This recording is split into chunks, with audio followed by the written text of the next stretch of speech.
საქართველოში მოქმედი სხვა რელიგიური კონფესიები კი ტყის კოდექსში შეტანილ ცვლილებებს უთანასწოროს უწოდებენ. მათი განცხადებით, მართლმადიდებელი ეკლესიისგან განსხვავებით სახელმწიფო მათ ისტორიულ საკუთრებასაც კი არ ურეგისტრირებს. ჩვენ ვთქვით, რომ გაურთხილდებით, მოულით და მომავალ თაობას გადავცემთ. არანაირი დანიშნულება არ აქვს.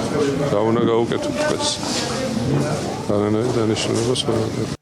მართველი გუნდის დამოკიდებულება საპატრიარქოს მიმართ აპროტესტებს ოპოზიციაც. და ჩვენი ჟურნალისტი გვანცა გავაშელი მუშაობს ახლა თემაზე და პირდაპირ ეთერში გვერდება გვანცა გისმენთ.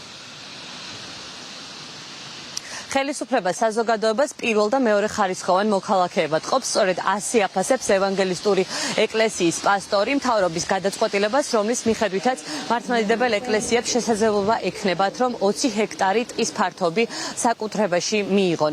როგორც ევანგელისტურ ეკლესიაში ამბობენ, ეს გადაწყვეტილება მხოლოდ და მხოლოდ მართლმადიდებელი ეკლესიის იმიჯსა და რეპუტაციას აზიანებს და ეს ამ რელიგიური ჯგუფისთვის არ უნდა იყოს ხელსაყრელი წინადადება. ისინი ასევე პირდაპირ ამბობენ, რომ ხელისუფლება აგრძელებს მავნე პრაქტიკას და კვლავ პრივილეგირებულ ჯგუფად ტოვებს მართლმადიდებელ ეკლესიას და არ ითვალისწინებს სხვა კონფესიების არსებობას ქვეყანაში და შესაბამისად მათი უფლებები არ არის დაცული და როგორც ამბობენ, ეს კანონი სწორედ ამ ორმაგი სტანდარტის და მართლმადიდებელი ეკლესიის პრივილეგიით იმას ადასტურებს, რომ მართლმადიდებელი ეკლესია სარგებლობს პრივილეგიებით უკვე დიდი ხანია.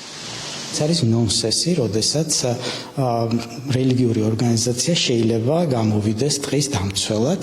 რა თქმა უნდა, რელიგიური ორგანიზაციის ფუნქციაში შედის ხედვების მიღება, გახსნების მიღება, სულიერი საკვების მიღება და არანაირად სხვა ფუნქცია. ეს არის მორიგი რაღაც ის ურთიერთობა საპატრიარქოსა და სახელმწიფოს შორის, რომელიც აზიანებს როგორც სახელმწიფოს, ასევე აზიანებს თვით იმ ორგანიზაციას, რომელსაც ეს ტყეები გადაეცა. მათ უნდათ რომ ჩვენ შეგვაჩვიონ, რომ სახელმწიფოში არსებობს ორი ტიპის ადამიანი, პირველი ხარისხოვანი და მეორე ხარისხოვანი.